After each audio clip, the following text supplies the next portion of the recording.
สดีค่ะ สวัสดีค่ะ Good morning and welcome to Good Morning with Thai PBS World. I'm Nat Bunag. And I'm Hatayate Shakitiranan. And kickstarting the program this morning with political protests, Amnesty International has urged Thai police to speed up their investigation into the shootings at a protest on Monday, especially as 3 teenagers were shot. One still remains in critical condition in a coma. The international rights NGO has called for a speedy probe into the shootings as a 14-year-old who was only passing by near the area of the protest was shot in the shoulder. A 16-year-old was shot in the foot and a 15-year-old was shot in the neck and is still in a coma as the bullet was stuck in his brainstem.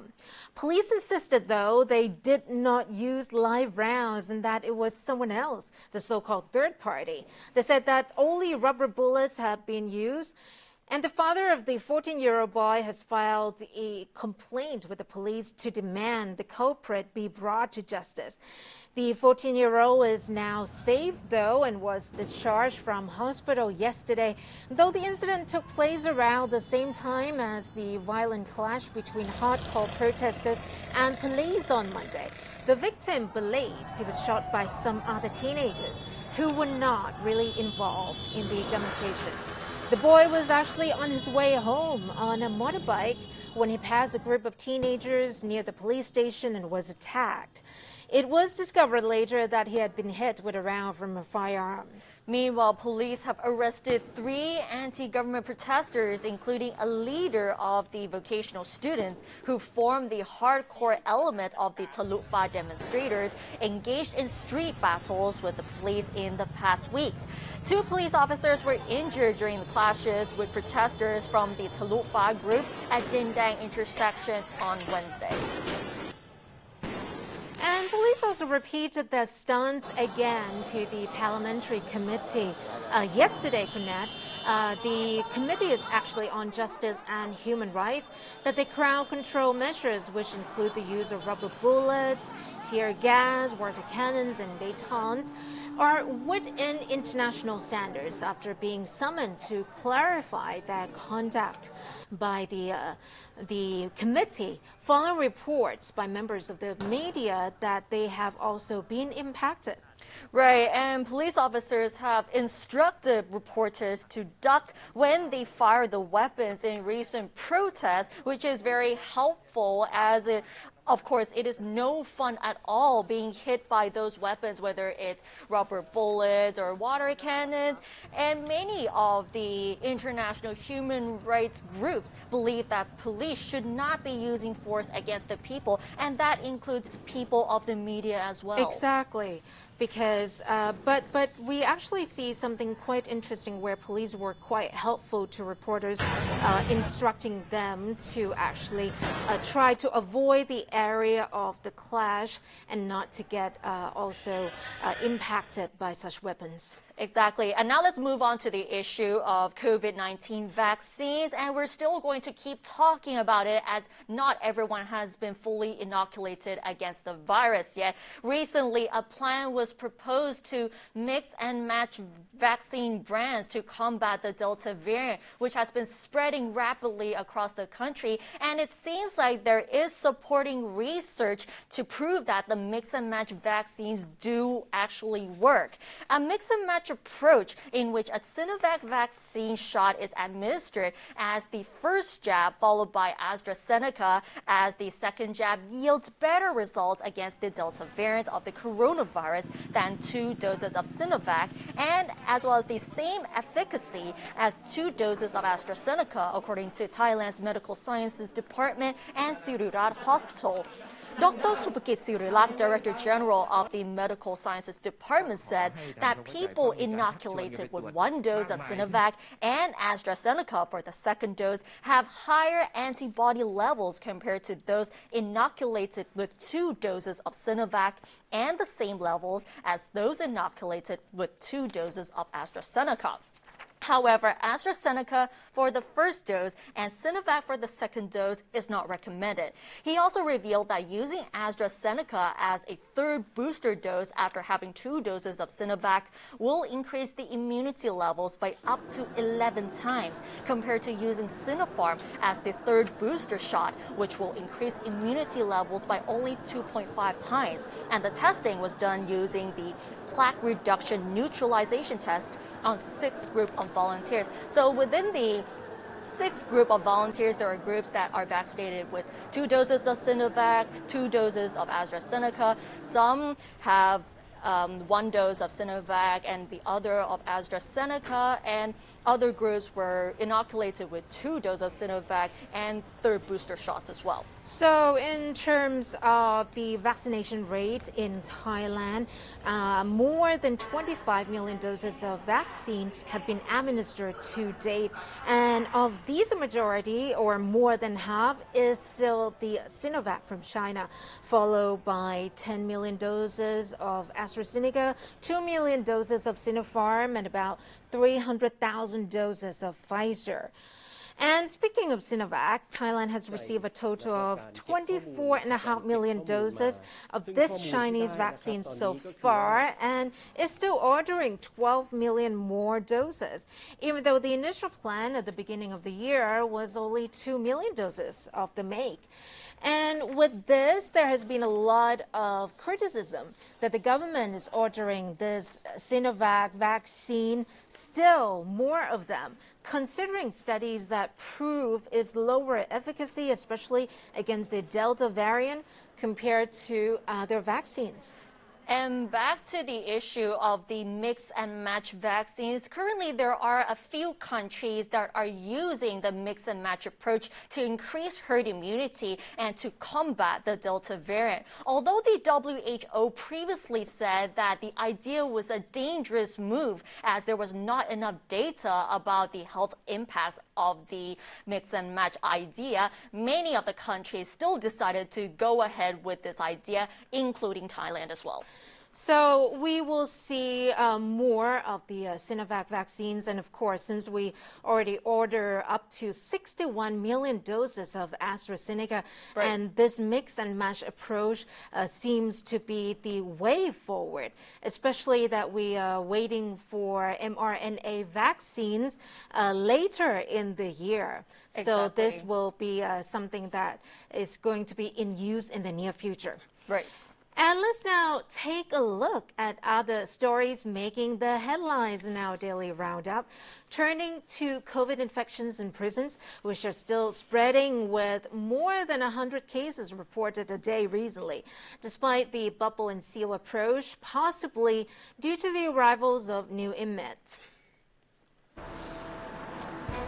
A core anti-establishment protest leader, Panasya Rung Sithijirawattanakul of the Thammasat Group, and a number of first aid volunteers yesterday submitted their written plea to the Justice Minister to take better precautions against the COVID-19, as some inmates are still infected, including detained protesters such as Rung's friend, Parit Shiwarak, known as Penguin. They urged strict screening of new inmates, and the corrections authorities published the test results for the sake of transparency. The ones at high risk should be separated, and that supplies of masks, disinfectant, and test kits should always remain sufficient. Meanwhile, Samut Sakhon province launched its campaign to inoculate children aged 12 to 18 with Pfizer vaccines. Those children who wish to be inoculated must have their residence in Mueang district of Samut Sakhon province. The inoculation will be organized this Saturday from 8 a.m. to 3 p.m. at Landmark Shopping Center, where parents of children who are eligible can walk in to get their vaccinations. That's some good news indeed. And And next up, the Thai government is considering sending its bid to host the 46th World Heritage Convention in 2024. If this is to happen, it will be the first time in 26 years for Thailand as a host. And according to Deputy Prime Minister Prawit Wongsuwan, Thailand has the capacity and readiness to host international conferences. So about 2 more years ago, Kunat, and of course, hopefully the pandemic would ease up by then. Definitely. And Kutatai, from next week on August 24th, kratom plants can be cultivated legally, and its leaves, which contain psychotropic alkaloids, may be sold commercially in Thailand with impunity. Just over 1,000 people serving prison terms for offenses related to kratom plants or leaves will be released as a result of the enactment of the country's amended narcotics law published in the Royal Gazette on May 26th, deleting kratom from the list of Category 5 controlled narcotics. So the mitragynine in kratom actually helps relieve pain, similar to morphine, and help you stay alert, and can even be used to rehabilitate drug addicts, Kunat. But also, like morphine, it can also lead to abuse and even dependence. And some Thai youths in the southern provinces have been abusing known cocktail of kratom leaves and cough syrup to get high. Exactly. And now let's move on to the issue of global coronavirus. India is still battling against COVID-19, especially with the contagious Delta variant. Today, more than 430,000 people in India have died from the disease. And although the overall situation is still of concern, some Indian states managed to control the spread and curb the spread of the disease as well. Recently, Thai PBS and Khon Kaen University hosted an online seminar to examine how the Indian state of Haryana is dealing with the COVID-19 pandemic.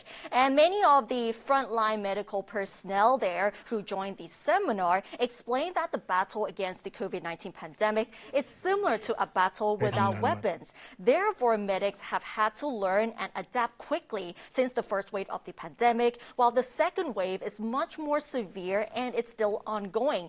The state of Haryana has a population of about 25 million people, with 7.7 million people infected by the virus, but the recovery rate is as high as 98%. The frontline medics explained that collecting daily information is the most important thing, including information access and exchange between communities and government authorities. At the same time, doctors must take care of all patients, including severe cases who have recovered. But medics' overall mental health is also important. Exactly. And the medics also reveal that they are constantly learning new things as the virus mutates faster than the medics' knowledge grows. In this online seminar, though, representatives of the Indian government and medical personnel exchanged views with Thailand's Public Health Deputy Minister Sathit Pituttesha and former Deputy Prime Minister Suwit Kunkitti, and discussed COVID-19 management, especially ways to tackle the fast-spreading Delta variant. So this is indeed very interesting. I mean, as I said before, it's good to have good international friends out there, not only to help, but to share this kind of know-how. This pandemic is one of the worst in human history. So we are now all new to any of this, and we can learn from each other. And especially, most importantly, we are in all of this together. And hopefully from this exchange, Thailand will learn from India on how to deal with the pandemic, as well as how to prevent the further spread of the Delta variant. And of course, not only the information access that is important, but the inclusive medical care for all patients is the most important. And still on the COVID-19 pandemic, this time, though, is also related to saving the environment as well, as we are talking about plastic waste, which is still a big problem around the world. So the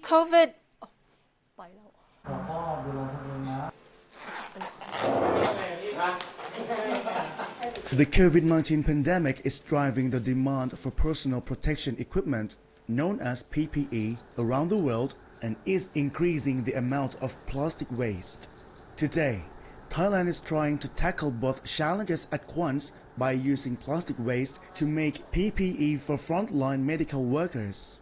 PET to PPE, a project by the Less Plastic Thailand group, is campaigning to get PET or polyethylene terephthalate bottles separated in the recycling system as much as possible to be converted into PPE suits. เครือข่าย Less Plastic Thailand นะครับเราก็เริ่มต้นจากการที่เป็นจิตอาสาในการให้คำแนะนำในการแยกขยะในงานต่างๆนะครับแล้วก็เหมือนให้ความรู้เรื่องการจัดการขยะครับทีนี้พอในช่วงที่มีโควิดเนี่ยเราก็เลยสังเกตดูว่ามันมีปัญหาสังคมเกิดขึ้นก็คือขยะพลาสติกที่เพิ่มมากขึ้นในช่วงโควิดแล้วก็มีปัญหาการขาดแคลนชุด PPE ครับเราก็เลยคิดกันขึ้นมาว่าจะทำโครงการอะไรเพื่อที่จะแก้ปัญหานี้ก็เลยเป็นที่มาของโครงการแยกขวดช่วยหมอครับ PPE suits produced from PET bottles can be washed and used up to 20 times. They are made following the standards of the Thailand Textile Institute and Thai Food and Drug Administration. The bottles will be processed into flakes, spun into polyester yarn, woven and cut into PPE suits. These suits will be sent to hospitals to help protect medical staff working to fight the COVID-19 outbreak in Thailand.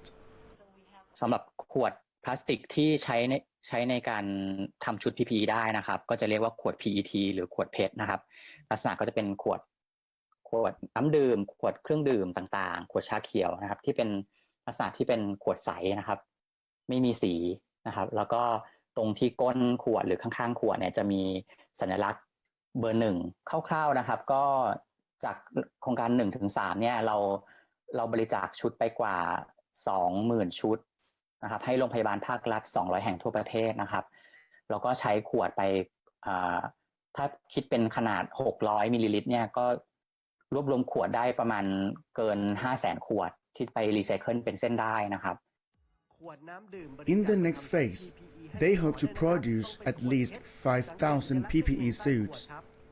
Right now, the project has collected around 14,000 kilograms or around 800,000 PET bottles, which is enough to produce 2,000 PPE suits. There are many PET bottle drop-off points across Bangkok, such as at Siam Paragon, the Panjapiwat Institute of Management, the Get Well Zone shop on Ekamai 26, the Vipavadi Rangsit PTT station, the Vipavadi 11 PTT station branch, the Minburi PTT station, and many more. Used PET bottles can also be mailed to the Yakwat Choi Mo project at Taft Company Limited. แล้วก็จะเปิดรับไปถึง25 ธันวาเพราะเราก็ไม่รู้ว่าสถานการณ์มันจะยังไงต่อนะครับซึ่งตอนนี้จังหวัดสีแดงเข้มมันก็เพิ่มจำนวนขึ้นเรื่อยๆก็ทางโครงการก็คิดว่าเอา 5,000 ก่อนละกันแล้วก็เดี๋ยวก็ดูอีกทีหนึ่งว่าจะมีการสนับสนุนให้ทำต่อเนื่องหรือเปล่าครับอยากให้ทุกคนไม่ต้องซีเรียสกับการที่จะต้องออกมาบริจาคขวดนอกบ้านนะครับแต่ว่าขอให้ช่วยกันใส่ใจขยะที่ตัวเองแยกให้มันสะอาดเพราะว่าถ้าเราทิ้งออกจากบ้านเราแล้วมันก็จะอาจจะเป็นภาระให้คนอื่น Reported by Kitipat Chun Sukjit for Thai PBS World. Well, this is definitely a great initiative here, turning plastic waste into PPE suits, which are much needed from the medical personnel and other officials who have to deal with COVID-19 patients as well. Exactly. And as I said before, Kanad is a perfect example of killing two birds with one stone because we, not just in Thailand, but in many parts of the world, have a huge problem with plastic waste, and PPE suits are also something that we really need. Exactly. And this is also a great way to create awareness about reducing plastic waste as well. And with that, Kanad, we also wrap up this edition of Thai PBS World. Good morning with Thai PBS World. But be sure to also follow us on our website, www.thaipbsworld.com, as well as our social media. And don't forget to catch our morning show every weekday at 7:30 a.m. only on Thai PBS. Thanks for watching. Stay safe and we'll see you next week. สวัสดีค่ะ สวัสดีค่ะ